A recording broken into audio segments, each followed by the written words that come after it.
الحمد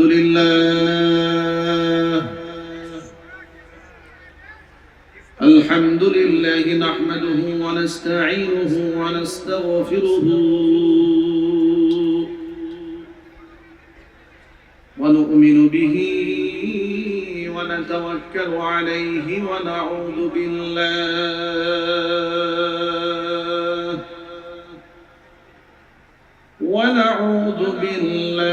من شرور أنفسنا ومن سيئات أعمالنا من يهده الله فلا مضل له ومن يضلله فلا هادي له ونشهد أن لا إله إلا الله وحده لا شريك له ونشهد أن سيدنا ونبينا وحبيبنا وشفيعنا ومولانا محمدا عبده ورسوله الذي أرسله بالحق بشيرا ونذيرا وداعيا إلى الله بإذنه وسراجا منيرا أما بعد فأعوذ بالله من الشيطان الرجيم بسم الله الرحمن الرحيم فلا وربك لا يؤمنون حتى يحكموك فيما شجر بينهم ثم لا يجدوا في أنفسهم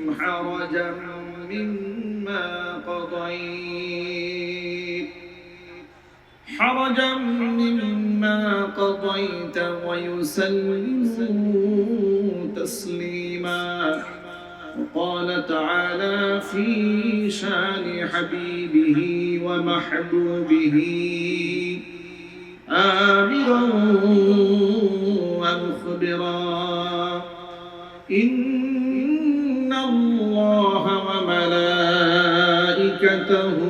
يصلون على النبي يا أيها الذين آمنوا صلوا عليه وسلموا تسليما اللهم صل على محمد وعلى آل محمد كما صليت على إبراهيم وعلى آل إبراهيم إنك حميد مجيد اللهم بارك على محمد وعلى آل محمد كما باركت على إبراهيم وعلى آل إبراهيم إنك حميد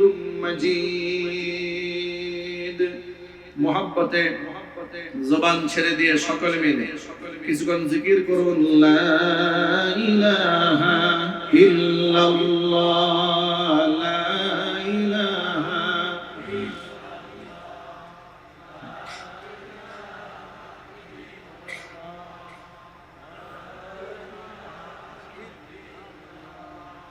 لا إله إلا الله لا إله إلا الله محبت قرون لا إله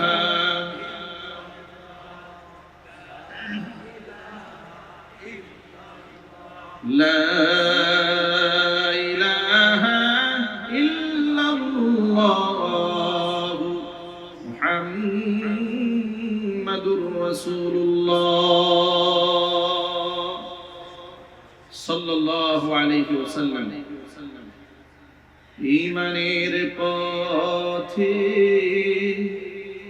অবিচল থেকে আমার মরণ যেন হয়।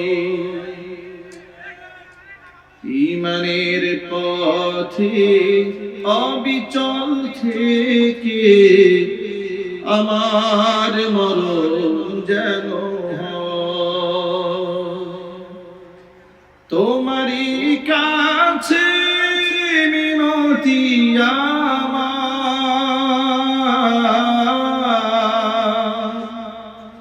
তোমারই কাছে মিনতি আমার, মহামহিম দয়াময়।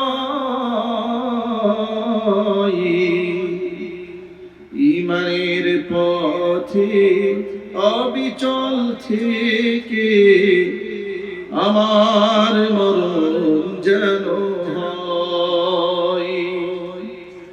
ঈমানের পথে অবিচল থেকে আমার মরণ যেন হয়।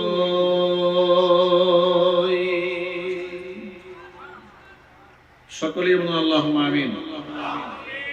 ঐতিহ্যবাহী গাজীপুর জেলার অন্তর্গত জোরন কাশিমপুর হুসাব ভিলা ডেল্টার মোড় কাশিমপুর কনভেনশন হল মাঠ প্রাঙ্গণে মাল্টিফ্যাবস লিমিটেডের উদ্যোগে 10ম বার্ষিকী তাফসীরুল কোরআন মাহফিলের শেষ অধিবেশনের সম্মানিত সভাপতি ডাক্তার মেজবা ফারুকী সাহেব, ব্যবস্থাপনা পরিচালক মাল্টিফ্যাবস লিমিটেড, মহতারাম সভাপতির নেক হায়াত আল্লাহ তাআলা দারাজ করুন।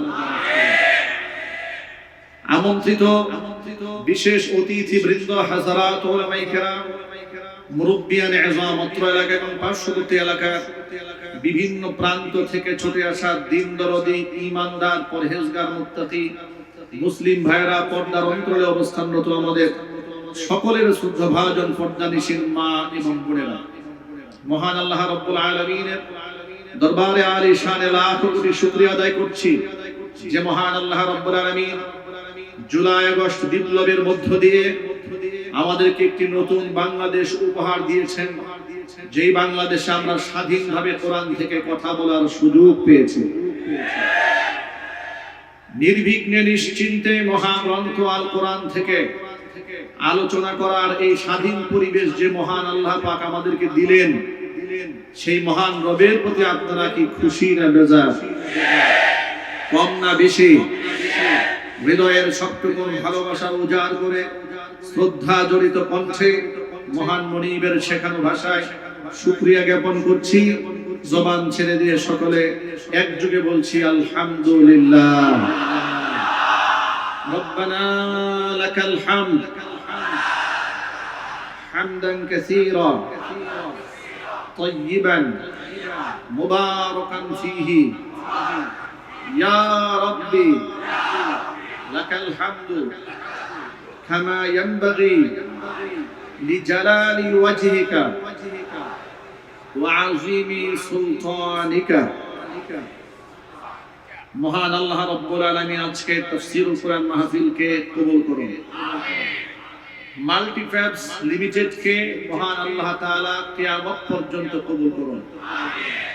এই কোম্পানির যিনি ওনার, ম্যানেজিং ডিরেক্টর, এই কোম্পানির ব্যবস্থাপনা পরিচালক, কর্মচারী, কর্মকর্তা বৃন্দ এবং বিশেষ করে এই মাহফিলের সাথে সংশ্লিষ্ট ব্যক্তিবর্গ যারা আছেন, মহান আল্লাহ রাব্বুল আলামিন সকলকে মাফ করে দেন।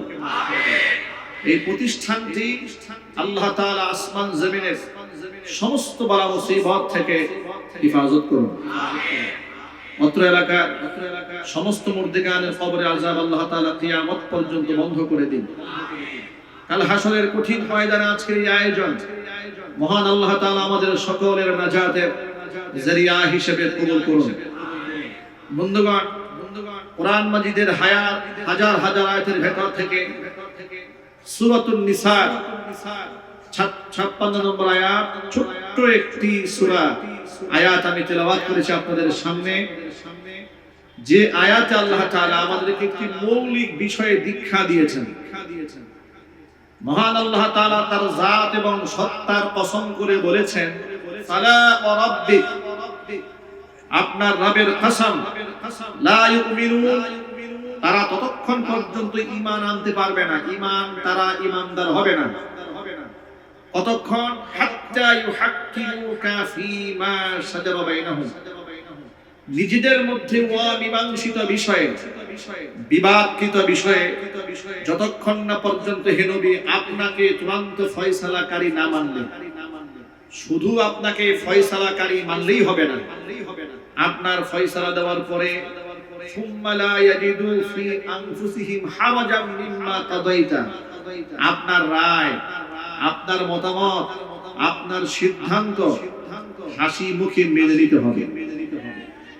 শুধু হাসি মুখে মানলে হবে না, ওয়ায়ুসাল্লিমু তাসলিমা, অন্তরে কোনো প্রকার ব্যথা না রেখে হাসি মুখে মানতে হবে। আল্লাহু আকবার বলেন।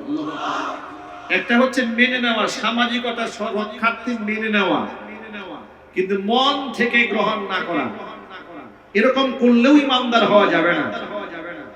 আল্লাহ তাআলা নিজের জাতের কসম করে বলছেন, ততক্ষণ পর্যন্ত তারা ঈমানদার হতেই পারবে না যতক্ষণ পর্যন্ত আপনাকে নিজেদের মধ্যে অমীমাংসিত বিষয়ে চূড়ান্ত ফয়সালাকারী না মানবে। আবার ফয়সালা আপনারা শোনার পরে মনের মধ্যে কোনো প্রকার ব্যথা না রেখে, কোনো প্রকার শঙ্কা না রেখে তৃপ্তি সহকারে যতক্ষণ এই সিদ্ধান্ত না মানবে ততক্ষণ পর্যন্ত আপনার রবের কসম ওরা ঈমানদার হতে পারবে না। আমি হাজার হাজার জনতাকে প্রশ্ন করতে চাই, আমরা কি ঈমানদার হতে চাই না? যদি বলুন চাই কিনা? তাহলে আল্লাহ এবং রাসূলের সিদ্ধান্তে নাক গলানো যাবে না। মহান আল্লাহ যা বলেছেন সেটা হাসি মুখে মানতে হবে, কোনো প্রশ্ন তোলা যাবে না। বান্দার কি ক্ষমতা আছে আল্লাহর ব্যাপারে প্রশ্ন তোলার? আল্লাহর ব্যাপারে প্রশ্ন তোলা যায় না। তার কারণ মানুষ জ্ঞানের দিক থেকে একেবারেই সীমিত।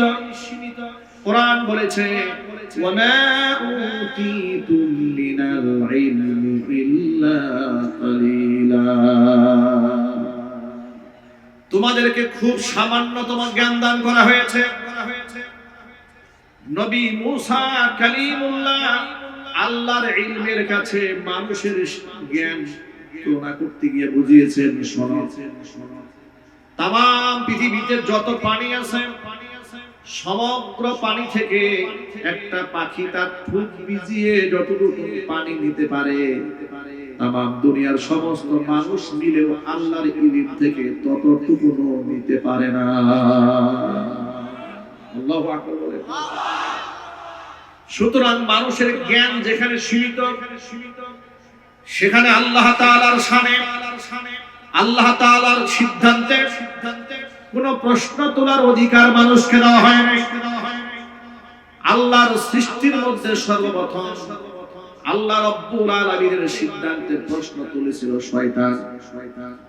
কোরআন মাজিদে আল্লাহ তাআলা বিভিন্ন সূরায় ইতিহাস বলেছেন, যেমন সূরা আরাফে ইতিহাস বলেছেন, সূরা বনী ইসরাঈল ইতিহাস আল্লাহ বলেছেন, সূরা হিজরের মধ্যে ইতিহাস বলেছেন। মহান আল্লাহ রাব্বুল আলামিন বলেছেন, ফাইদা সাওয়াইতুহু ওয়া নাফাখতু ফীহি মির রূহি ফাকউ লাহু সাজিদিন। আদমকে সৃষ্টি করার পরে আমি তাদেরকে বলেছিলাম, সমস্ত ফেরেশতাকুলকে হুকুম দিয়েছিলাম, যখন পূর্ণাঙ্গ আদমকে রূহ দিলাম আমি, তার মধ্যে আমার রূহ ফুঁকে দিলাম, প্রাণের সঞ্চার যখন আদমকে করে দিলাম, আমি সমস্ত ফেরেশতাদেরকে বললাম তোমরা আদমের পায়ে সিজদা দাও। ফাসাজাদাল মালাইকাতু কুল্লুহুম আজমাউন ইল্লা ইবলিস, সকল ফেরেশতা সিজদা দিয়েছে, শুধু সিজদা দেয় না ইবলিস।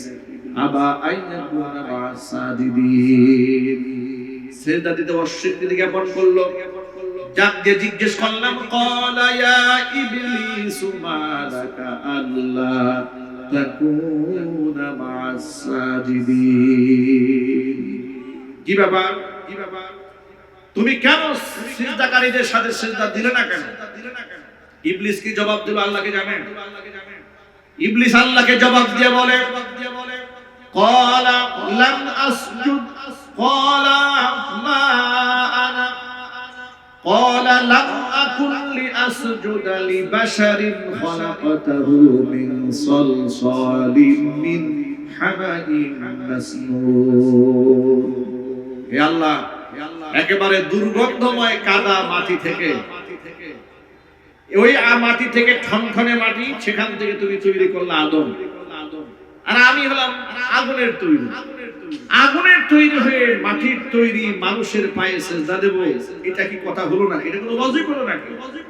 অন্য আয়াতে আল্লাহ পাক বলেছেন, শয়তান আল্লাহর সামনে যুক্তি দিয়ে বলেছিল, খলাকতানি মিন নারিউ ওয়াল খলাকতাহু মিন তিন।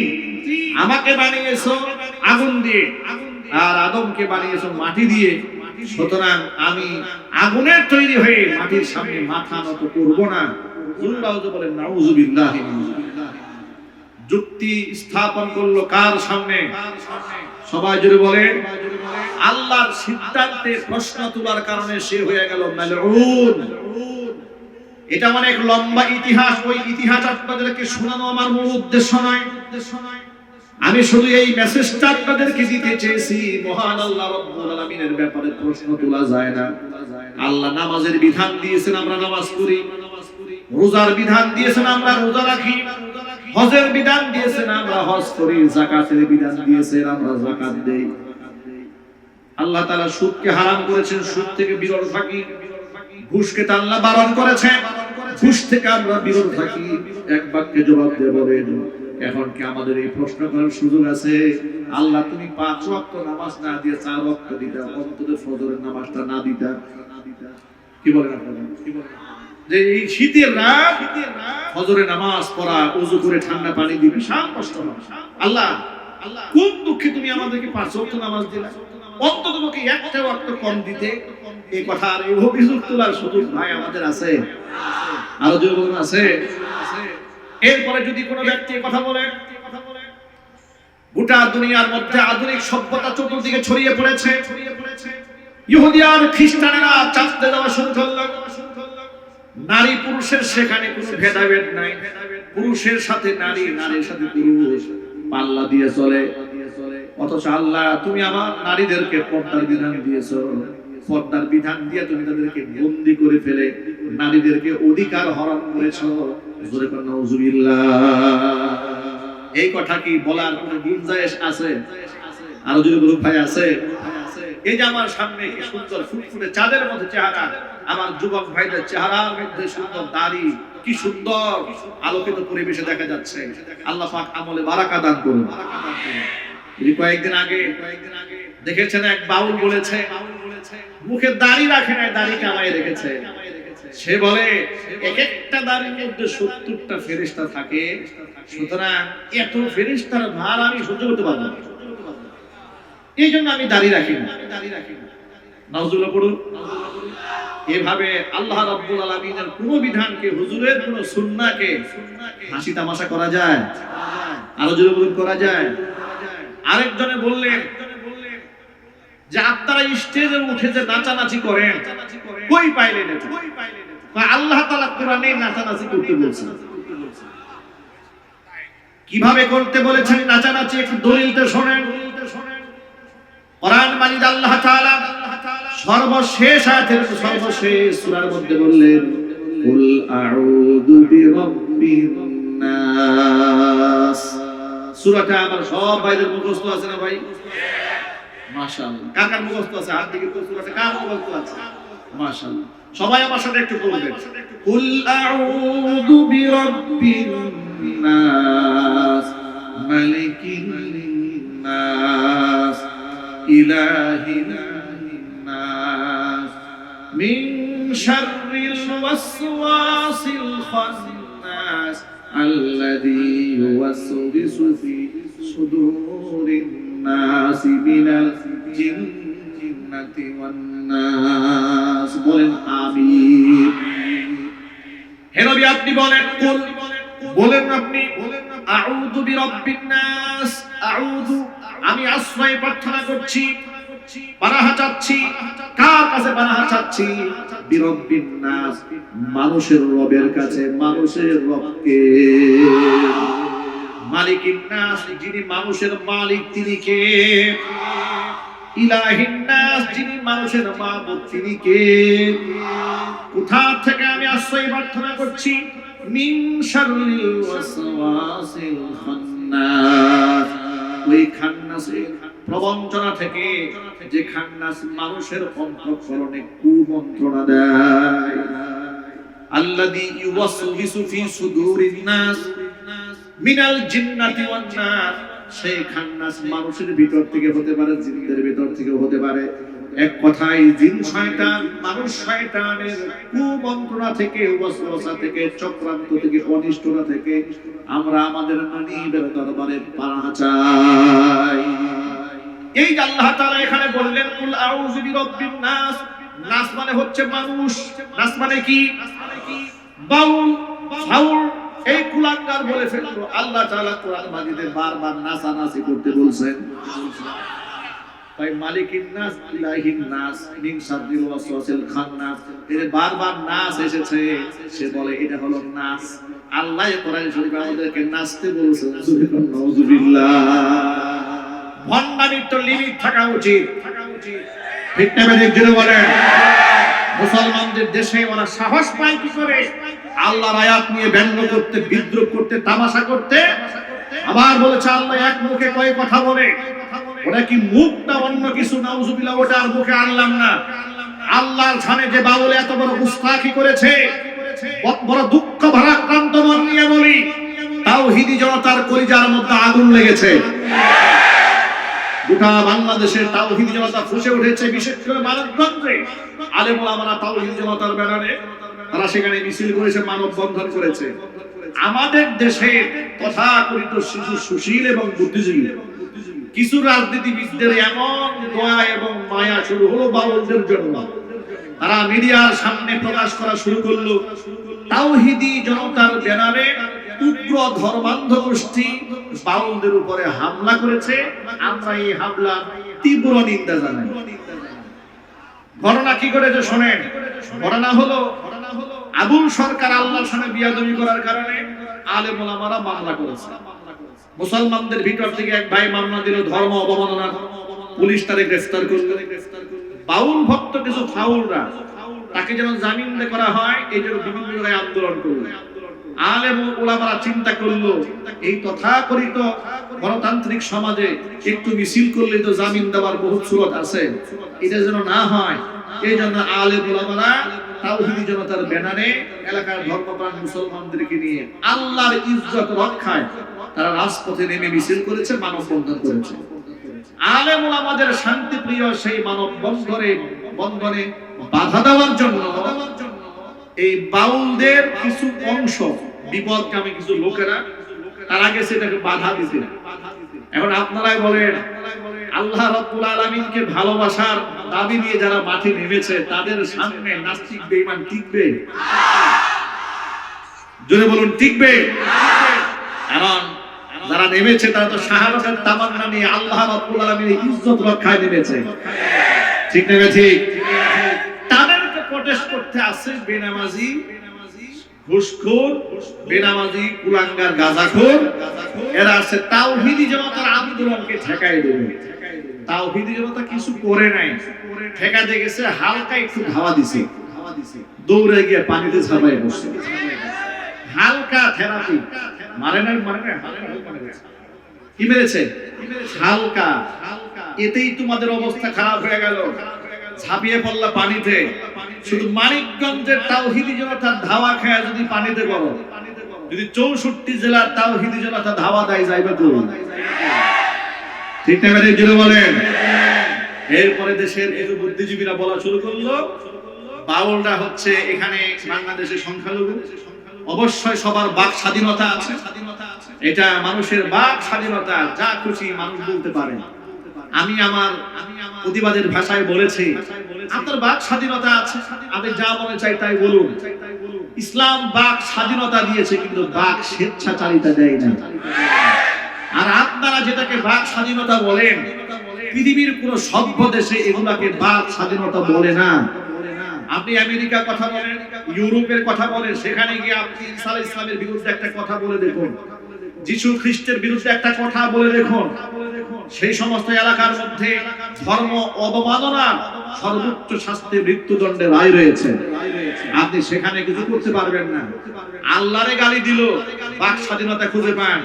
এই জন্য আমি আমার ভাষায় বহু মাহফিলে বলেছি, আজও বলি পাসির ভাষায়, তোমার আল্লাহকে গালি দেওয়া, রাসূলকে গালি দেওয়া, এটা যদি তোমার মুখের বাক স্বাধীনতা হয়, তোমার কল্লা উড়ে যায়, এটা আমার হাতের স্বাধীনতা।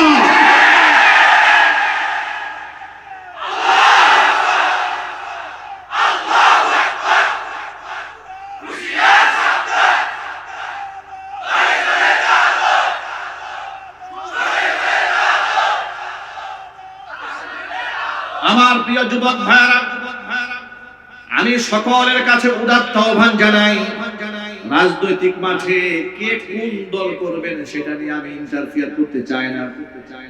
কিন্তু আমার আল্লাহ, আমার রাসূল, আমার কোরআন, আমার সুন্নাহ, আমার ইসলাম, আমার ধর্ম নিয়ে অবমাননা যদি কেউ করে, সে কোন দলের, কোন ধর্মের, কোন আদর্শের, সে শিল্পী না কাওয়ালি না বাউল না ফাউল দেখা চাই না। এই ক্ষেত্রে সকল মুসলমানদেরকে সামষ্টিকভাবে আওয়াজ দিতে হবে, খোদাদ্রোহীর শাস্তি সর্বোচ্চ মৃত্যুদণ্ড দিতেই হবে। কারা কারা আছেন দোহার দেখতে চাচ্ছি?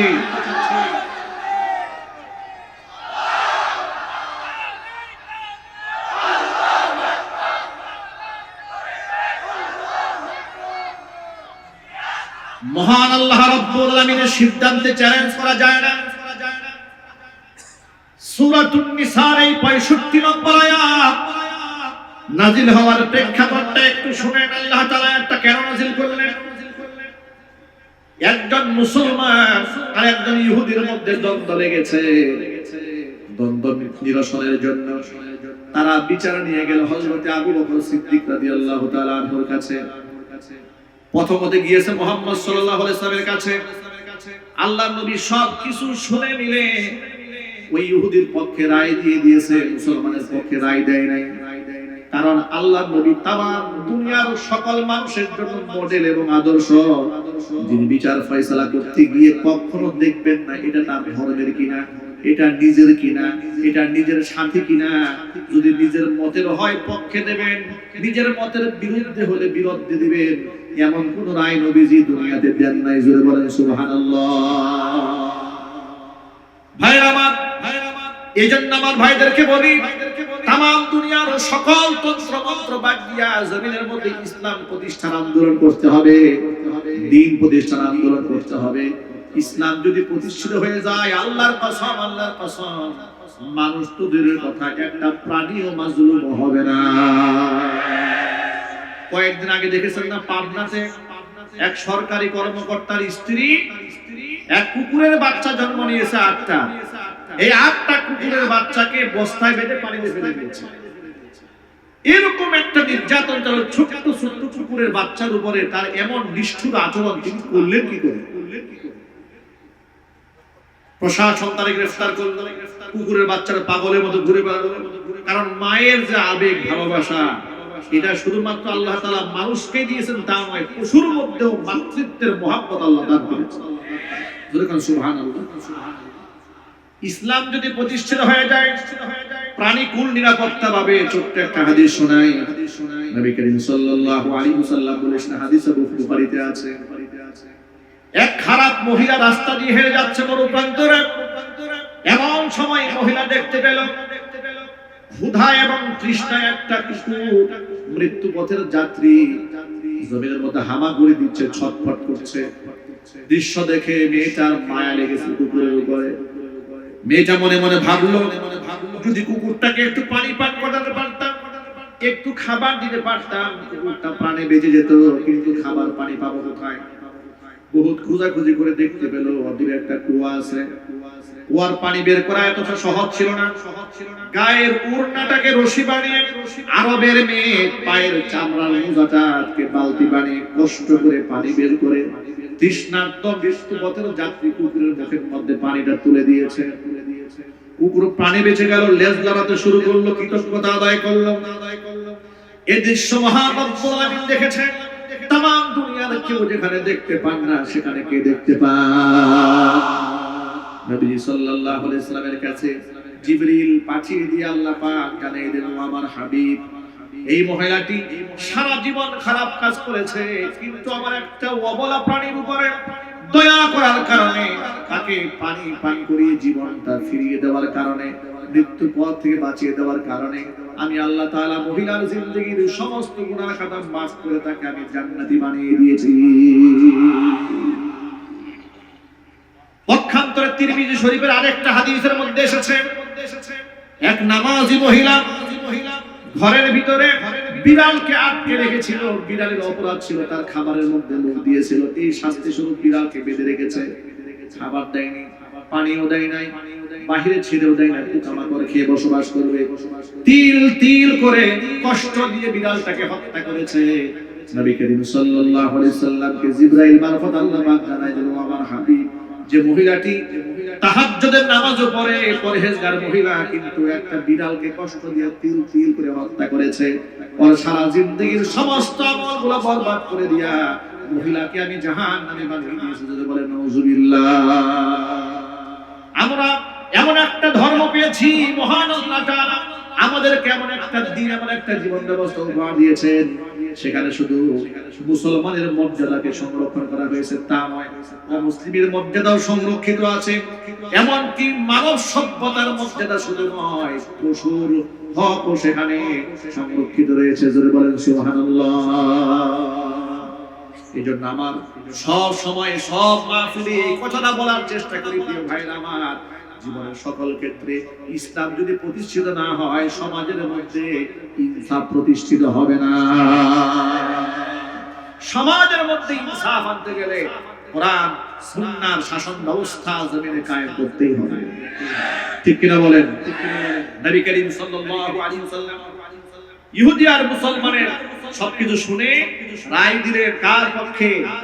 ইহুদির পক্ষে রায় দিয়ে দিলেন। কপাল পোড়া মুসলমান, এটা রাসূলের সিদ্ধান্ত মানতে নারাজ। সে চলে গেছে আবু বকরের কাছে। আবু বকরের কাছে গিয়ে বলে, আবু বকর, আপনার কাছে একটা বিচার নিয়ে এলাম। কার নামে বিচার? অমুকের নামে বিচার নিয়ে আসছি, আমাদের মধ্যে একটা ঝামেলা হয়েছে, আপনি একটা ফয়সালা করে দেন। ইহুদি সুকৌশলে বলে, আবু বকর, আপনি তো আমাদের বিচারটা করবেন, এই বিচার কিন্তু আগে একবার হয়ে গেছে। বলে, বিচার কে করেছে? বলে, মুহাম্মদ সাল্লাল্লাহু আলাইহি ওয়াসাল্লাম করেছেন। আবু বকর জিজ্ঞেস করলেন, তাই নাকি? বলে, হ্যাঁ।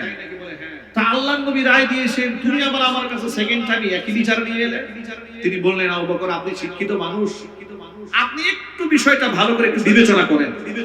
আমি একজন মুসলমান, রাসূল আমার পক্ষে রায়টা না দিয়ে ইহুদির পক্ষে রায় দিল, কাজটাকে জিগইল।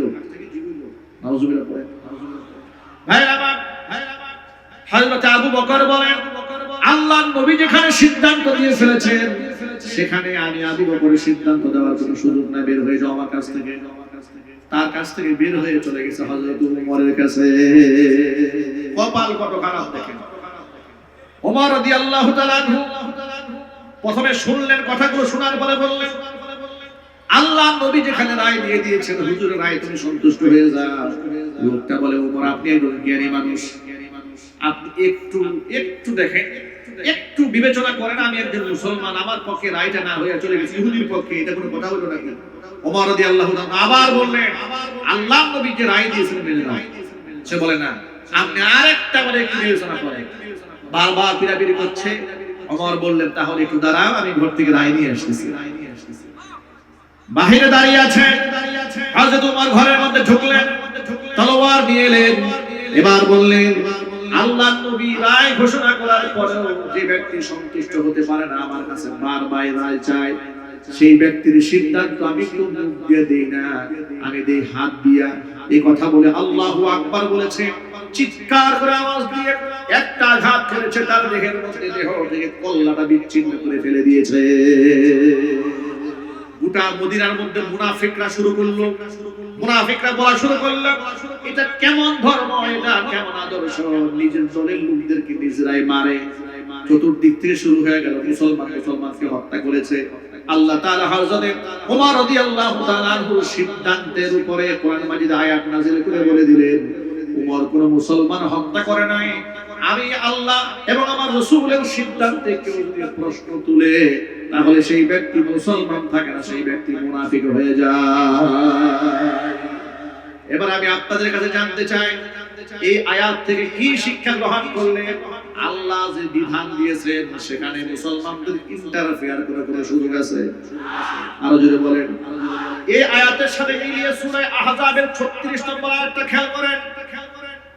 আল্লাহ পাক বলেন, ওয়া মা কানা লিমুমিনিন ওয়ালা মুমিনাতিন ইযা কাদাল্লাহু ওয়া রাসূলুহু আমরা أن يكون لهم الخيرة من أمرهم ومن يعص الله ورسوله فقد ضل ضلالا مبينا।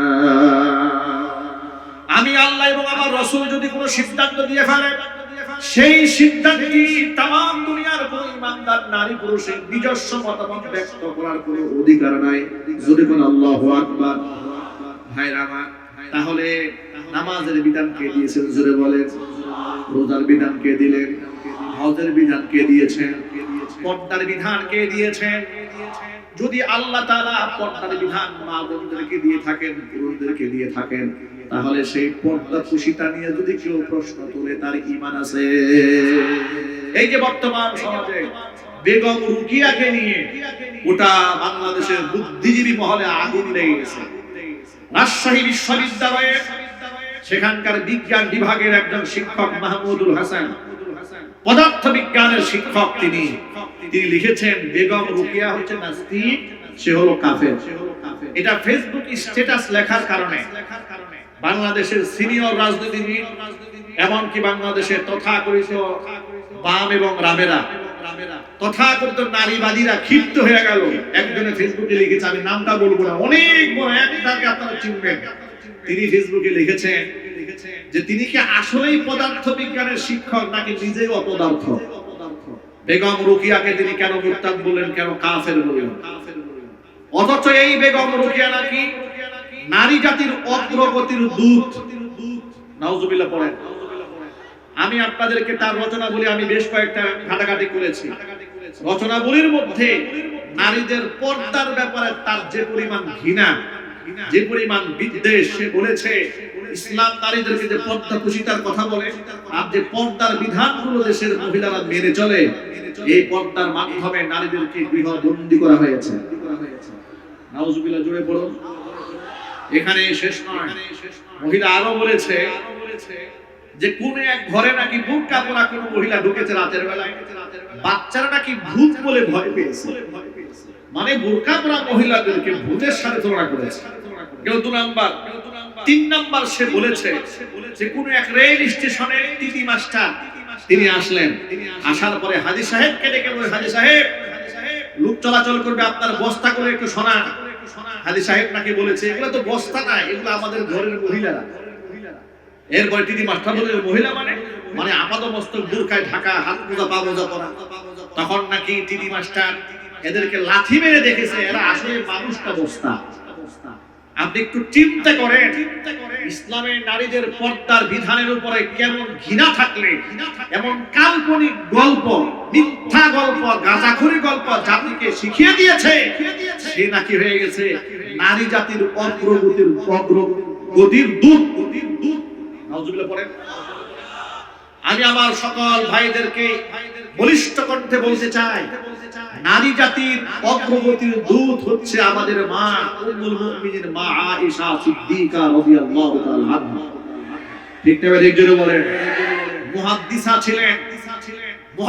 ছিলেন, 2210টা হাদিস একাই বর্ণনা করেছেন। সাহাবায়ে کرام জটিল কোন মাসআলায় আটকায় গেলে মা আয়েশা রাদিয়াল্লাহু তাআলা আনহার কাছ থেকে সমাধান চেয়ে নিতেন। এখন আপনাদেরকে বলি, পর্দা কুশিতার ব্যাপারে যে মহিলা এমন মারাত্মক প্রশ্ন তুলেছে, এবার আমি কোরআন থেকে আর রাসূলের হাদিস থেকে ছোট্ট দুটো আপনাদের সামনে উপমা তুলে ধরবো। আপনারা কি বিরক্ত হচ্ছেন? কষ্ট হচ্ছে? নবী করিম সাল্লাল্লাহু আলাইহি ওয়াসাল্লাম নিজের বাড়িতে অবস্থান করেছেন। হুজুরের স্ত্রী উম্মে সালামা রাদিয়াল্লাহু তাআলা আনহা এবং আরেকজন স্ত্রী হযরত মাইমুনা রাদিয়াল্লাহু তাআলা আনহা দাঁড়িয়েছিলেন। হাদিসটা বর্ণনা করেছেন আমাদের মা উম্মে সালামা। তিনি বলেন, ইতোমধ্যে পর্দার আয়াত নাযিল হয়েছে। আমাদের মাঝে আগমন করলেন হুজুরের অন্ধ সাহাবী আব্দুল্লাহ ইবনে উম্মে মাকতুম রাদিয়াল্লাহু তাআলা আনহু। তিনি এলেন, নবী সাল্লাল্লাহু আলাইহি ওয়াসাল্লাম আমাদেরকে বলেন, ইহতাজিবা মিনহু, তোমরা এই অন্ধ সাহাবী থেকে পর্দার আড়ালে চলে যাও। এমন সময় উম্মে সালামা রাদিয়াল্লাহু তাআলা আনহা প্রশ্ন করলেন, আলাইসা হুয়া আ'মা লা ইউবসিরুনা ওয়া লা ইয়ারিফুনা, নবীজি তিনি তো অন্ধ মানুষ, তিনি তো আমাদেরকে দেখতেও পারবেন না, চিনতেও পারবেন না। আল্লাহর নবী তখন কি জবাব দিলেন শুনেন, সে তো অন্ধ, কি দেখতে পাবে না। আফা আমিয়া ওয়ানি আনতুমা আলাস্তুমা তুবসিরানিহি, তোমরা কি অন্ধ নাকি, তোমরা কি তাকে দেখতে পাবে না? ভাইরা আমার, আল্লাহর নবী সাল্লাল্লাহু আলাইহি ওয়াসাল্লাম নিজের পরিবারের সদস্যদেরকে পর্দার ব্যাপারে কত কঠোর অবস্থান গ্রহণ করেছিলেন। আল্লাহু আকবার বলেন। অথচ সেই পর্দার বিধানে আমি যদি আপনাদেরকে ছোট্ট করে প্রশ্ন করি, ভাইরা আমাদের মা বোনদের যদি পর্দা করে, এতে কি আমাদের মা বোনদের ইজ্জত কমে না বাড়ে? আরো যদি কমে না বাড়ে? কয়েকদিন আগে ঢাকা শহরে মিছিল করেছে প্লে কার্ড নিয়ে, দেহ আমার সিদ্ধান্ত আমার। কোন মুসলমানের মুখ থেকে এমন ভয়ঙ্কর কথা বের হতে পারে? এগুলা হচ্ছে দেশের মধ্যে তসলিমা নাসরিনের দিন থেকে ফুটা আন্ডা বাচ্চা। এগুলা কিন্তু দেশে আছে। কি বলে, এগুলা দেশে নাই? যদি বলতে হবে নাই। সুতরাং এই পর্দা নিয়ে তামাশা, এটা গণতান্ত্রিক রাষ্ট্র হিসেবে চলে। কিন্তু আমি অবাক বিস্ময়ে তাকিয়ে রই যখন দেখি এই সমস্ত উপহাসের পক্ষে দেশের বড় বড় তথাকথিত শিক্ষিত লোকেরা কথা বলে। যখন বাউলদের পক্ষে শিক্ষিত লোকেরা কথা বলে, দেশের প্রথম সারির রাজনীতিবিদেরা কথা বলে, তখন আমার মনে খুব কষ্ট লাগে যে আল্লাহকে গালি দিল, তাদের কষ্ট লাগলো না, অথচ বাউলদের উপর হামলা হয়েছে বলে মিথ্যা অভিযোগ করে বাউলদের জন্য দরদ উতলায় পড়লো। তখন আমার একটা মনে আঘাত লাগে, আবার একটা অনুশোচনাও জাগ্রত হয়। অনুশোচনাটা কি বলবো? অনুশোচনা হলো, আমাদের দেশে যখন আলেম উলামারা রাজনীতির মাঠে নামে, এই সমাজের মধ্যে একটা কথা আছে, হুজুর রাজনীতি ভালো মানুষের কাজ না, এগুলো এই খারাপ মানুষ এরা করবে। আপনারা মসজিদে আছেন থাকেন, মাদ্রাসায় আছেন থাকেন, খানকায় আছেন থাকেন, ওয়াজ মাহফিল করেন, আল্লাহ বিল্লাহ করেন, এটাই ভালো, এটাই ভালো। এই রাজনীতির মধ্যে আপনারা যায় না, এটা কাদা ছোড়াছুড়ির মাঠ। বলে মহব্বতের সাথে, তারা কথাটা খুব মহব্বত নিয়েই বলে যে হুজুর মানুষ, তারা এসে কাদা ছোড়াছুড়ির মধ্যে হিংসা জিজ্ঞাসার মধ্যে আসবে। এই সুযোগে আলেমরাও যে করে এত কাদা ছোড়াছুড়ি, এখানে গিয়ে কোনো লাভ নাই। এবার আলেমরা ইউটার্ন করে ঘরে থাকার সুবাদে এই পুরো আসনগুলোকে দখল করে নিল ইহুদি বেঈমান খ্রিস্টানদের দালালগুলো, যারা চোর, ডাকাত, লম্পট, জেনাকার, বদমাশ, রাষ্ট্রের টাকা বিদেশে পাচার করে দিল। সুইস ব্যাংকে অ্যাকাউন্ট করলো, 1.5 লক্ষ কোটি টাকা বিদেশে পাচার করে দিল। এরা ক্ষমতার মস্তদে যায় আর গিয়ে আলেমদেরকে মৌলবাদ বলে গালি দেওয়া শুরু করে, জঙ্গিবাদ বলা শুরু করে দেয়।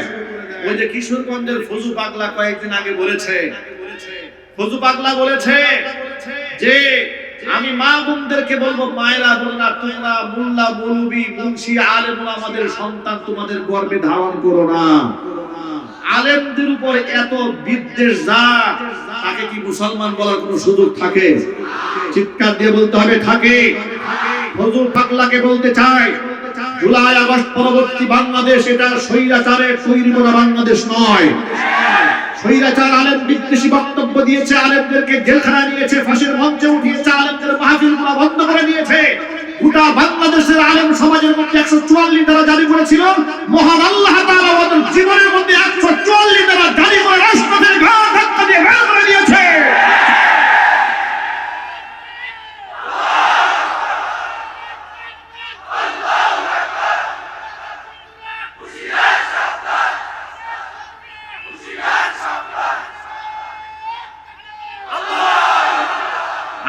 আমাদের বর্তমান বার্তা বড় স্পষ্ট।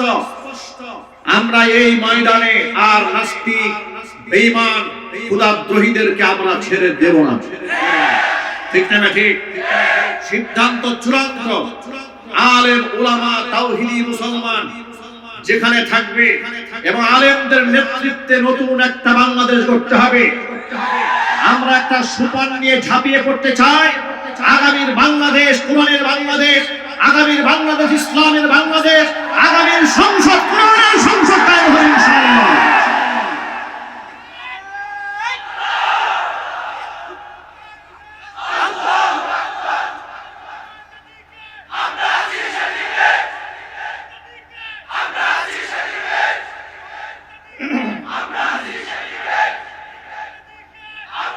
আমার প্রিয় ভাইরা, আমাদের বক্তব্য বড় স্পষ্ট।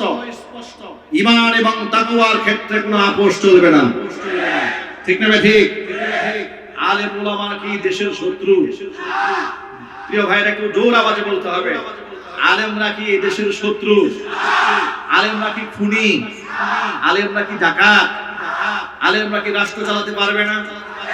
সমাজ পরিচালনা করতে পারবে না? আলেমরা সুইস ব্যাংকে অ্যাকাউন্ট খুলবে না। আলেমদেরকে নাইট ক্লাবে পাওয়া যাবে না। টেন্ডার বাজা আলেমদের পাবেন না। রাস্তাঘাটে ফুটপাতে চাঁদাবাজ আলেমরা করবে না। বাংলাদেশটাকে দুর্নীতিবাজরা শেষ করে দিয়েছে। এবার আমরা বলতে চাই দুর্নীতি মুক্ত বাংলাদেশ চাই। ইনশাআল্লাহ বলেন, চিল্লাবেন ইনশাআল্লাহ। এই কথা বললে অনেক সময় বাংলাদেশের কিছু মুসলমানদের দেখি মনটা একটু খারাপ হয়। কি বলেন আপনারা? আমার বুঝে আসে না। আচ্ছা, এখানে কি আমি কোনো দলের নাম বলছি?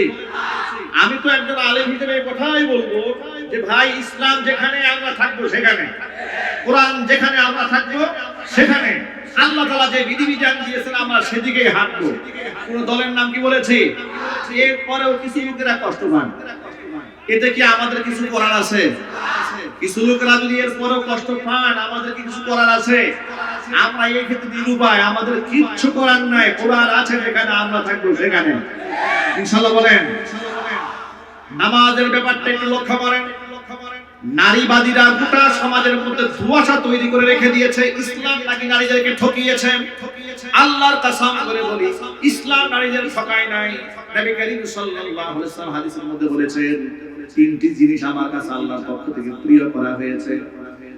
এক নাম্বার, হুব্বিবা ইলাইয়ান নিসা, আল্লাহর পক্ষ থেকে আমার কাছে প্রিয় করা হয়েছে নারীদেরকে। সুবহানাল্লাহ। নারীরা আমার কাছে অবজ্ঞার পাত্রী নয়, নারীরা আমার কাছে তুচ্ছ তাচ্ছিল্যের পাত্রী নয়। নবীজি সাল্লাল্লাহু আলাইহি ওয়াসাল্লাম একটা হাদিসের মধ্যে বলেছেন, ইন্নামাদ দুনিয়া কুল্লুহা মাতাউন ওয়া খায়রু মাতা'id দুনিয়াল মারআতুস সালিহা। तमाम দুনিয়ার মধ্যে যত সামগ্রী আছে, সমগ্র সামগ্রীর মধ্যে সর্বশ্রেষ্ঠ সামগ্রীর নাম হচ্ছে নেককার মহিলা।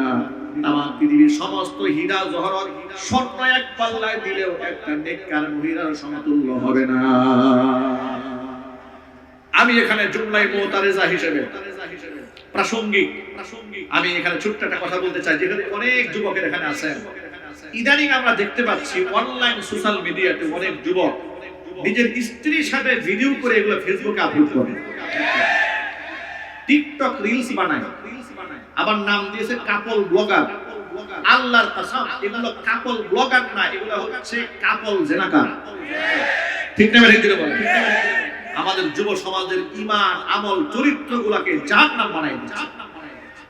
নিজের স্ত্রীর সৌন্দর্যটা মানুষকে দেখিয়ে যারা পয়সা ইনকাম করে, আমি কথা বলতে বাধ্য হচ্ছে, আবার বলছি, স্পষ্ট ভাষায় বলছি, নিজের বউয়ের সৌন্দর্যটা হাজার পর পুরুষের সামনে প্রদর্শন করে যারা পয়সা ইনকাম করে, বেশ্যার ইনকামের সাথে ইনকামের কোনো পার্থক্য নেই। আপনি আপনার স্ত্রীর সৌন্দর্য বিক্রি করে পয়সা ইনকাম করেন, আপনার কাছে পয়সা এত মূল্যবান হয়ে গেল, অথচ আপনি জানেন না তামাম পৃথিবীর সমস্ত সম্পদ এক পাল্লায় দিলেও একটা সতী নারীর সমতুল্য হবে না। আল্লাহু আকবার বলেন। ভাইরা আমার, এই জন্য সকলকে সাবধান করে দেই, খবরদার এই কাজে কেউ হাত বাড়াবেন না। এই যে গার্মেন্টসে আপনারা চাকরি করেন, সততার সাথে কাজ করেন, 10,000 টাকা বেতন পান কাজ করেন, 15,000 টাকা বেতন পান কাজ করেন, ফাঁকি দিবেন না, নামাজের সময় নামাজ পড়েন, কাজের সময় কাজ করেন। এই যে মাল্টিফ্যাক্টরের কথা তো না বললেই নয়। গোটা বাংলাদেশে এই বিষয়টা আলোচনা হয়েছে। এক সময় আপনারা দেখেছেন নামাজ কর্তৃপক্ষ সাইনবোর্ড লাগিয়ে নোটিশ করে বলেছিলেন যে এখানে যারা কর্মচারী কর্মকর্তা বৃন্দ আছেন আপনারা বাধ্যতামূলক নামাজ পড়বেন। এই নোটিশ দেওয়ার কারণে স্বৈরাচারীর আমলে তাদেরকে শোকজ করা হয়েছিল। গোটা বাংলাদেশে আলোচনা সমালোচনার ঝড় উঠেছিল। আমি তো মনে করি মাল্টিফ্যাক্টরের চেয়ারম্যানকে ফুলের মালা দিয়ে বরণ করা দরকার ছিল। কারণ যদি ফ্যাক্টরি কর্মকর্তারা নামাজি হয়, আল্লাহর কসম গোটা রাষ্ট্রের মধ্যে আল্লাহর রহমত আল্লাহ ভরপুর করে দেবে। তা না করে তাকে সমালোচনার টার্গেটে পরিণত করা হলো। কি ব্যাপার, ওখানে নামাজ কায়েম হবে কেন? মনে হচ্ছে কি সন্ত্রাসী কর্মকাণ্ড করার জন্য মাল্টিফ্যাক্টর কর্মকর্তারা কর্মচারীরা চেয়ারম্যান সাহেব উদ্যোগ নিয়েছেন। নামাজ কেন পড়বে জবাবদিহিতা করতে হবে। নাউজুবিল্লাহ পড়েন। বাংলাদেশে এমন বহুত ফ্যাক্টরি আছে, চাকরি করতে হলে মুখে দাড়ি রাখা যায় না, ঠিক না? বেরিয়ে জোরে বলেন। নামাজ পড়তে যায় না। আমাদের কাছে মুসল্লিরা গিয়ে অভিযোগ করে, হুজুর বড় দুঃখ লাগে, চাকরি করি, নামাজের সময় যায় না, নামাজ পড়তে গেলে গালিগালাজ করে।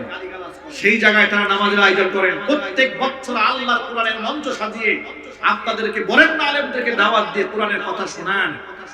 আমি আল্লাহর কাছে হৃদয়ের গভীর থেকে আল্লাহর কসম করে বলি, তাকে শোনাবার জন্য নয়।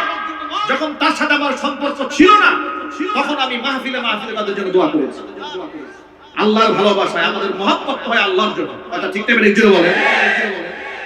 আমি বলবো মাল্টিফ্যাক্টস গোটা বাংলাদেশের জন্য একটা আইডল, একটা মডেল, একটা আইকনিক প্রতিষ্ঠান, যেখানে হাজার হাজার শ্রমিকদেরকে নামাজের ব্যবস্থা করা হয়েছে, অসংখ্য মেয়েদের পর্দার ব্যবস্থা করা হয়েছে, হিজাবের ব্যবস্থা করা হয়েছে, জায়নামাজের ব্যবস্থা করা হয়েছে।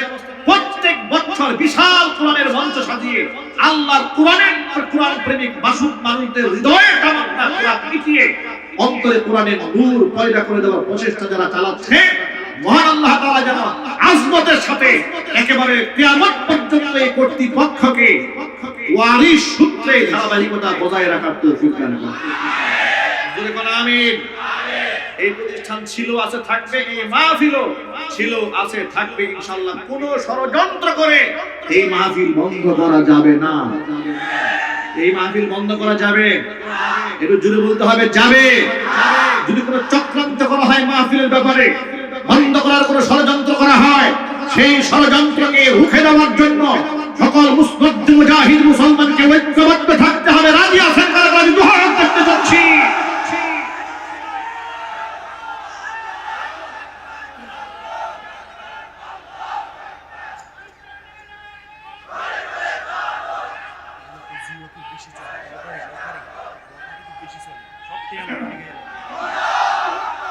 এই জন্য আমার সকল শ্রমিক ভাইদেরকে বলছি, শ্রমিক ভাইরা, যে কথা বলতে গিয়ে কথাটা বললাম সেটা হলো এই যে ফেসবুক, ইউটিউব আর টিকটক রিলস বানিয়ে নিজের বউয়ের ছবি মানুষকে আর দেখাবেন না ইনশাআল্লাহ। বলেন নতুন বিবাহ করে কপাল কত খারাপ দেখেন, বিবাহ করে বউয়ের ছবি ফেসবুকে দিয়ে বলে, প্রিয় বন্ধুগণ আপনাদের নতুন ভাবি, খাস দিলে দোয়া করে দিবেন। যদি বলুন না ভাই নাই, আরে কি নির্লজ্জ, কেমন নির্লজ্জ, বউয়ের ছবি ফেসবুকে দিয়ে বলে খাস দোয়া চাই। আবার কেউ বলে এ 2 বছর হলো, আজকে আমাদের 2 বছরের পূর্ণ হলো বিবাহ বার্ষিকী, দুইজনের ছবি একসাথে দিয়া এরপরে ছাড়ে আর পাবলিক লেখে কিউট ভাবি, সুইট, বিউটিফুল, আরো একবার হট ভাবি, সুপার হট, একেবারে কেক হয়ে যাবে হটের ঠেলায় লেখা শুরু করছে। আর এগুলো দেখে দেখে খুব খুশি হয়।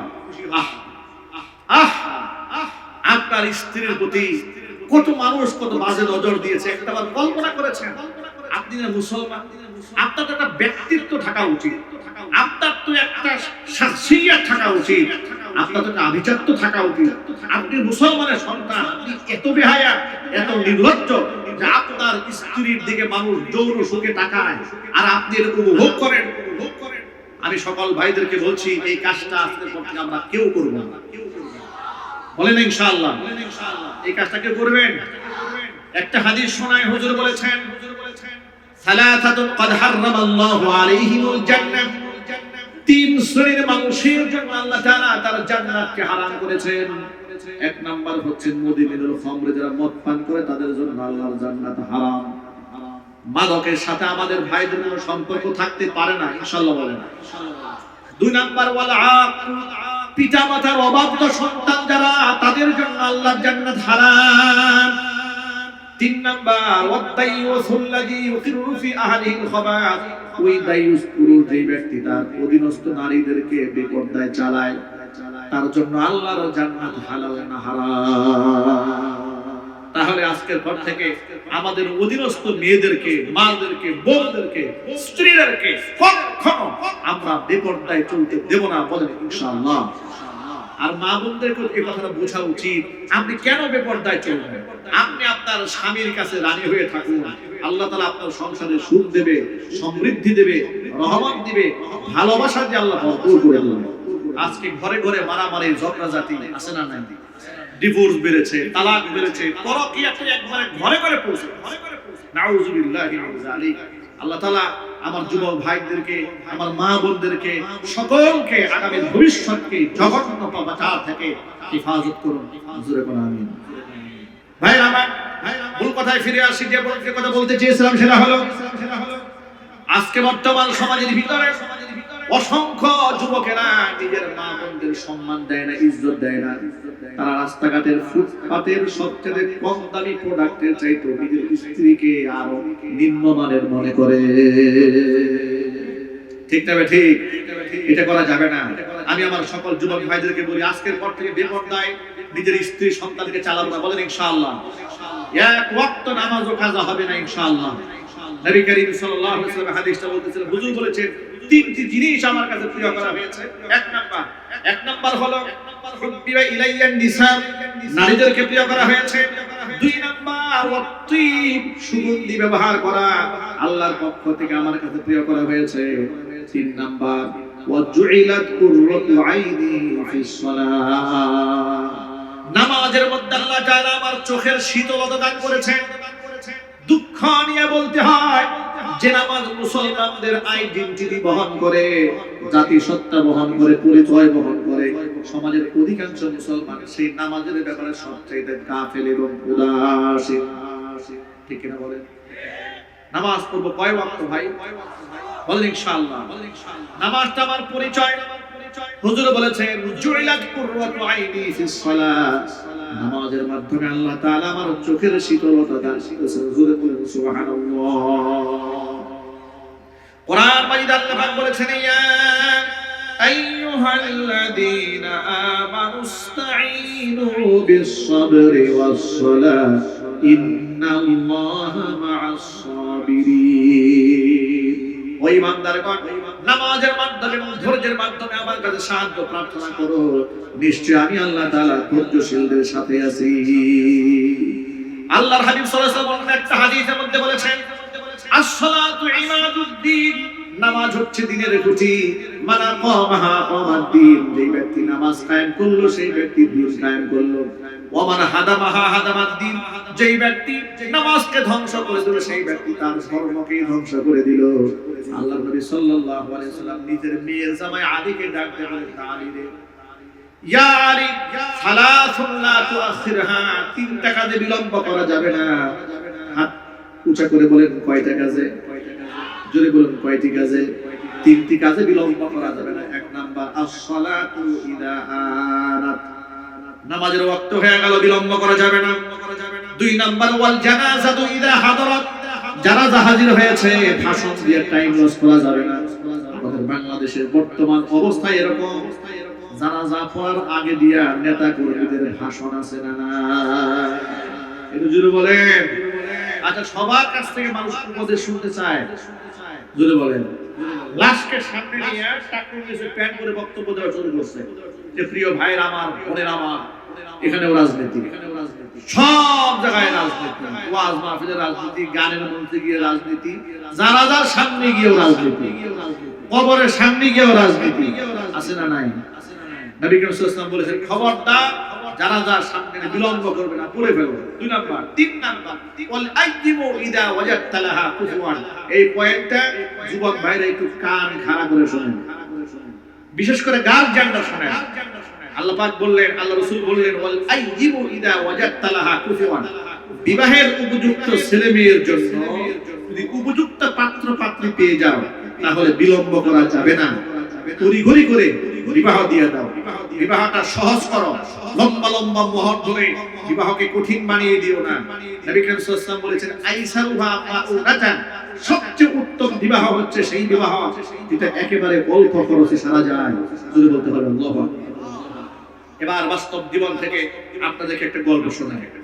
আমার বুট বাজারে এক মুসল্লি আমাকে একদিন এসে বলে, হুজুর আমাকে একটা তাবিজ দেন, আমি আপনার প্রচন্ড ভক্ত, খুব মুসিবতে আছি, আমাকে একটা তাবিজ দেন, আমি বিপদ থেকে উদ্ধার করব। আমি বললাম কিসের তাবিজ? তিনি বললেন আমার ছেলের জন্য।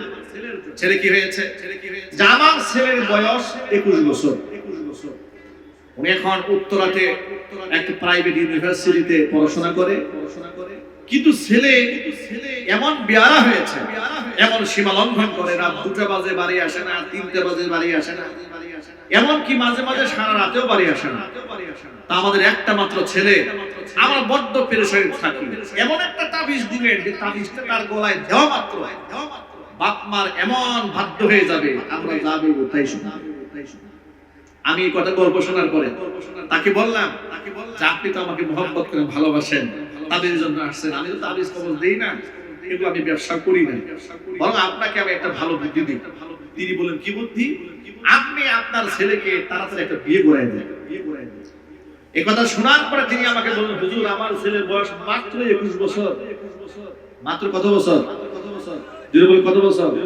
আর আপনি বিবাহের কথা বলেন এত তাড়াতাড়ি। আমি বললাম, আমি যা বলেছি এটা আপনি একটু ভেবে দেখেন। তিনি বাড়ি গেলেন, স্ত্রীর সাথে পরামর্শ করলেন, বউ নাকি বলেছে ছেলের মা, হুজুর তো খারাপ কিছু বলে নাই, ভালো কথা বলেছে, তো এক কাজ করো, হুজুরকেই বলো আমার ছেলের জন্য একটা পাত্রী সিলেক্ট করতে। হুজুর তো গোটা দেশ ঘুরে, হুজুর একটা পাত্রী ঠিক করে দিক। আমাকে ফোনে বলেন, হুজুর তাহলে আমার ছেলের জন্য একটা পাত্রী দেন। আমি বললাম, ভাই আমি মাহফিলে ব্যস্ত মানুষ, আপনারা খোঁজ নেন, আমি দোয়া করে দেব। 1 সপ্তাহের ব্যবধানে ইমার্জেন্সি পাত্রী কোথায় একটা পেয়ে গেছে। ফোন দিয়ে বলে, হুজুর কাম হয়ে গেছে, আপনার দাওয়াত, আপনি বিবাহ পড়াবেন। আমি বললাম, ভাই বিবাহ পড়াতে পারবো না, মাহফিল আছে। এরপরে আমি আল্লাহকে দোয়া করে দেব, আল্লাহ যেন বারাকা দান করে। বিবাহ হয়ে গেল। আমি নিজের পক্ষ থেকে শত প্রবণিত হয়ে ফোন দিয়েছি খোঁজ খবর নেওয়ার জন্য। ফোন দিয়ে জিজ্ঞেস করলাম, ভাই ছেলের খবর কি? উনি আমাকে বলেন, হুজুর ছেলে তো 3 দিন হয়েছে ঘরের দরজাই খোলে না। আল্লাহু আকবার বলেন। আমি বললাম, তাবিজটা কেমন হলো? কেমন হলো তাবিজ? আপনি তো বলেছিলেন এমন তাবিজ দেন ছেলে যেন বাবার কথা ছাড়া বাইরে না যায়, রাতের বেলায় বাড়ি ফিরে না, 3 দিন পরে আপনার ঘরে আসতে চায় না, সেই লোকে এখন 3 দিন দরজা খুলে না। কি তাবিজটা ঝুলাই দেওয়া হয়েছে? এরকম তাবিজের কিছু দরকার আমার যুবক ভাইদের জন্য। ঠিক না বেটা? জুড়ে বলেন। এই তাবিজের নাম হচ্ছে বিবাহ। এই তাবিজের নাম কি? বিবাহ। হালাল।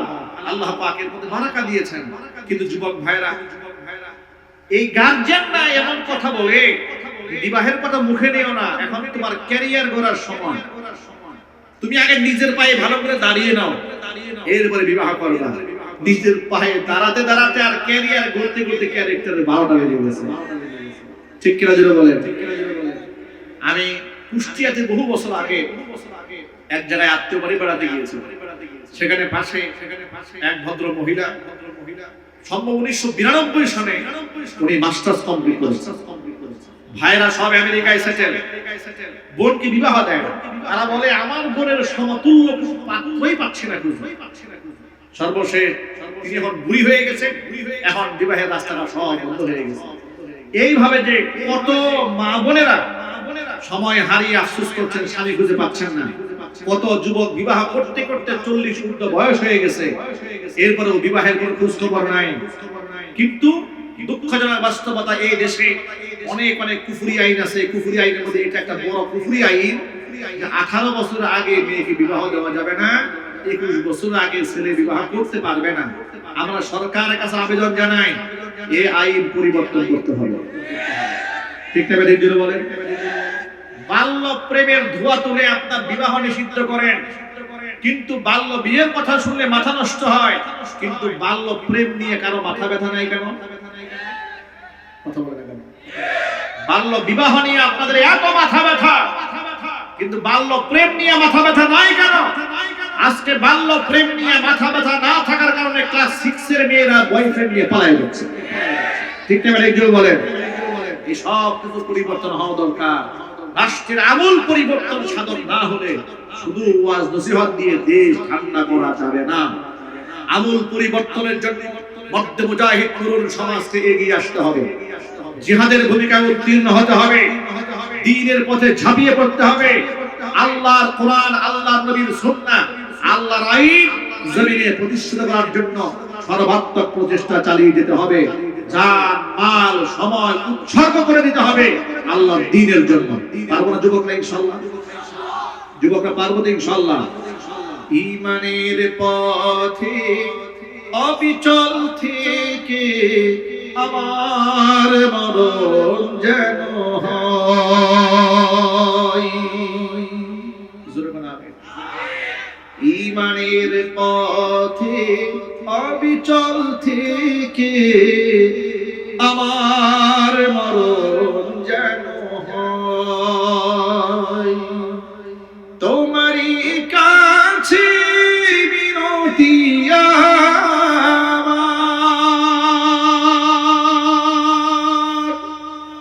তোমারই কাছে বিনতি আমার, মহামহিম দয়াময়।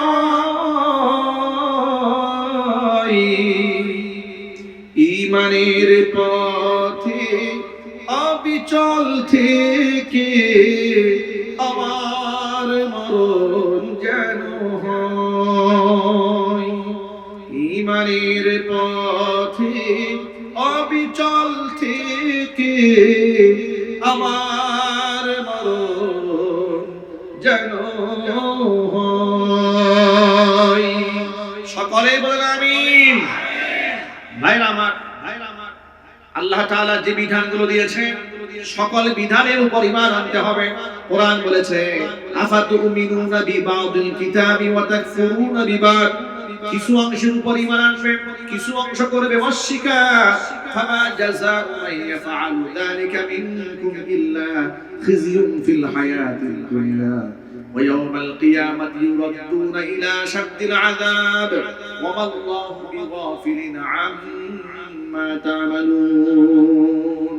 কিতাবের কিছু অংশ মানবে আর কিছু অংশ করবে অস্বীকার। এই আমলগুলি তোমাদের হয়, দুনিয়াতে লাঞ্ছনা গঞ্জনা ভোগ করতে হবে, পরকালে কঠিন শাস্তির সম্মুখীন হতে হবে। সুতরাং কিছু মানবো আর কিছু মানবো না, সেটা যেন না হয়। আল্লাহ পাকের সব বিধান মানার তৌফিক দান করুন আমিন। পুরোটা যদি মানেন ইজ্জত বাড়ায় দেবেন কে? জোরে বলুন, কে দেবেন?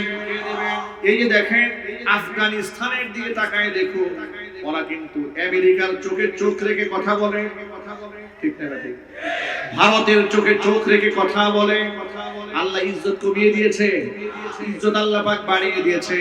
কারণ কুরআন মাজিদ আল্লাহ পাকের ওয়াদা আছে, ওয়ালাউ আন্না আহলাল কুরা আমানু ওয়াত্তাকাউ লাফাতাহনা আলাইহিম বারাকাতিন মিনাস সামাই ওয়াল আরদি। আল্লাহ পাক বলেন জনপদের লোকেরা যদি ঈমান আনে এবং তাকওয়া অবলম্বন করে, অবশ্যই আসমান জমিনের সমস্ত রহমতের দোয়া তাদের জন্য আমি আল্লাহ মুক্ত করে দেব। সুতরাং ঈমানকে মজবুত করেন। ওমর ফারুক রাদিয়াল্লাহু তাআলা আনহু বলেছেন, কুননা আদাল্লাল কওমি, গোটা দুনিয়ার মধ্যে আমরা ছিলাম নিকৃষ্ট জাতি, ফাআযানা বিল ইসলাম, ইসলাম দিয়ে আল্লাহ তাআলা আমাদের সম্মানিত করেছেন। তামাম পৃথিবী সব ছাড়তে পারে, কিন্তু ইসলাম ছাড়তে পারবো না। সুতরাং সুন্নাহই হলো আমাদের আদর্শ, রাসূলের সুন্নাহ পদ্ধতি হচ্ছে আমার জীবনের দিক নির্দেশনা। আমরা কি নববী আদর্শিত হতে পারবো না ভাই? ইনশাআল্লাহ। যে সমস্ত যুবক ভাইদের মুখে এখনো দাড়ি আসে নাই, আজকের পর থেকে দাড়ি চলে আসবে ইনশাআল্লাহ। কোন কোন যুবকের মুখে আজকে থেকে দাড়ি আসবে ভাই? হাত দেখি তো ইনশাআল্লাহ। একটু খুশি মনে হাত তুলেন না ভাই, দাঁড়িয়ে আসবে তো ইনশাআল্লাহ। আর নামাজ আজকে থেকে বাদ যাবে না এক ওয়াক্ত ইনশাআল্লাহ। যদি বলেন ইনশাআল্লাহ। আল্লাহ পাক যেন আজকের এই মাহফিলকে কবুল করেন, মাল্টিফেক্সকে আল্লাহ তাআলা কবুল করেন, কর্মচারী কর্মকর্তা বৃন্দ যারা আছেন সকলকে আল্লাহ তাআলা কবুল করেন, ব্যবস্থাপনা পরিচালক আল্লাহ রাব্বুল আলামিন আমার ভাইকে কবুল করেন, আল্লাহ রাব্বুল আলামিন তার পিতাকে maaf করে দেন, এবং এই মাহফিলের ওসিলা করে গোটা এলাকার প্রতিটা ঘরে ঘরে মহান আল্লাহ তাআলা হেদায়েতের নূর পৌঁছায় দেন। সকলে জোরে বলেন আমিন। ইস্তিগফার করুন, আস্তাগফিরুল্লাহ রাব্বি মিন কুল্লি যামবিন ওয়া আতুবু আস্তাগফিরুল্লাহ রাব্বি মিন কুল্লি যামবিন ওয়া আতুবু ইলাইহি ওয়া লা হাওলা ওয়া লা কুওয়াতা ইল্লা বিল্লাহিল আলিয়্যিল আযীম। اللهم صل على محمد وعلى آل محمد كما صليت على إبراهيم وعلى آل إبراهيم إنك حميد مجيد। আসসালামু আলাইকুম। ওয়ালাইকুম আসসালাম ওয়া রাহমাতুল্লাহ। আমি মোহাম্মদ মুজাম্মিল হক, আমার বড় ছেলে মোহাম্মদ তামিম আল হাসান গত 4 মাস যাবত কাশিমপুর হতে নিখোঁজ। ইন্না লিল্লাহি ওয়া ইন্না ইলাইহি রাজিউন। হুজুরের নিকট দোয়া দরখাস্ত রইল, ইতি সন্তানহারা পিতা ও মাতা, আমরা অবশ্যই ছেলের জন্য দোয়া করি। আল্লাহ তাআলা যেন তাকে একেবারে নিরাপত্তার সাথে নিরাপদে তার বাবা মা তুলে ফিরিয়ে দেন, এবং আমরা মা বাবার জন্য দোয়া করি আল্লাহ পাক যেন তাদেরকে সবরে জামিল দান করেন। প্রিয় ভাইরা, গভীর রাত হয়েছে, আযান তো আপনারা বহুবার শুনেছেন, কি বলেন? আর কি শোনা বাকি আছে? আর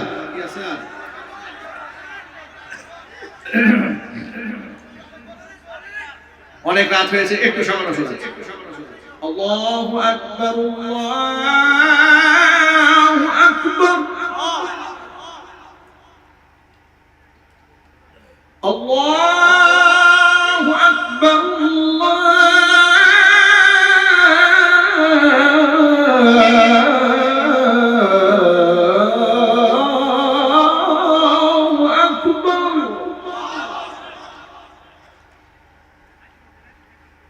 أشهد أن لا إله إلا الله،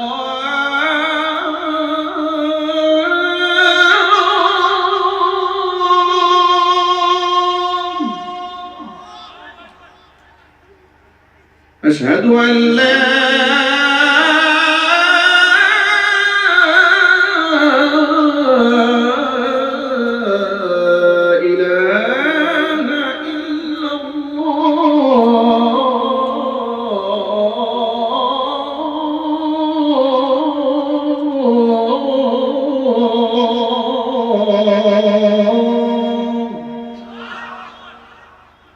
গভীর রজনীতে আজানের এতটুকু মাইকের আওয়াজ এখন অনেক দূর যাচ্ছে, রাত এখন প্রায় 12টা। এই গভীর রাতে মাইকের আওয়াজ, এমনিতে শীতের রাতে এখন অনেক রাত আবার যাচ্ছে, মাইকের আওয়াজ আছে। যারা ঘুমায় পড়ছিল মোটামুটি আজান টাজান শুনে লাফ দিয়ে দাঁড়াইছে, মনে মনে ভাবতেছে খুব মুয়াজ্জিন পাগল হয়েছে, 12টায় আজান দেওয়া শুরু করছে। ঠিক না ঠিক? মহান আল্লাহ তাআলা আজানের প্রতি যে মহব্বত আমাদের দান করেছেন, নামাজের প্রতি ভক্তি শ্রদ্ধা মুহাম্মদ ভালোবাসা আরো বাড়ায় দেন। জোরে বলেন আমিন। আল্লাহুম্মা আমিন। ربنا ظلمنا أنفسنا وإن لم تغفر لنا وترحمنا لنكونن من الخاسرين ربنا لا تزغ قلوبنا بعد إذ هديتنا وهب لنا من لدنك رحمة إنك أنت الوهاب রব্বুল আলামিন রাহমাত জান্নাতুল তাকায় দেখো আমরা গুনাহগার মাল্টিপ্যাপস লিমিটেড কর্তৃক আয়োজিত 10ম বার্ষিকী তাফসীর কোরআন মাহফিলে অর্ধ রজনী পর্যন্ত কোরআন সুন্নাহ থেকে আলোচনা করে বড় আশা নিয়ে তোমার শাহী দরবারে হামদখানা বাড়িয়ে দিয়েছি। মেহেরবানি করে আলোচনার ভুল বিয়াদবি ক্ষমা করে সওয়াবের হাদিয়াটুকু কবুল করে মঞ্জুর করে সোনার মদিনায় তোমার হাবিবের রওজায় পৌঁছায়া দাও। तमाम পৃথিবীর মাটির নিচে যত মুমিন মুমিনাত মুসলিমিন মুসলিমাত চিরবিদায় হয়ে চলে গেছেন, তাদের আরওয়াহের উপর সওয়াবের হাদিয়াগুলো পৌঁছে দাও। আমাদের মা বাবা যাদের দুনিয়ার জমিন থেকে চলে গেছেন, মা বাবার কবরগুলোকে জান্নাতের টুকরায় পরিণত করে দাও। আত্মীয় স্বজন কবর আযাব কিয়ামত পর্যন্ত বন্ধ করে দাও রব্বুল আলামিন অত্র এলাকার সমস্ত মুর্দিগানের কবর আযাবকে আল্লাহ তুমি মাফ করে দাও রব্বুল আলামিন কষ্ট করে যায় মাফের আয়োজন করেছেন শোনার জন্য যারা এসেছেন খালি হাতে কাউকে ফিরিয়ে দিও না সকলকেই বেগুনাহ মাসুম হিসেবে কবুল করে নাও রব্বুল আলামিন মাল্টিফাস লিমিটেড কে আল্লাহ তুমি কবুল করে নাও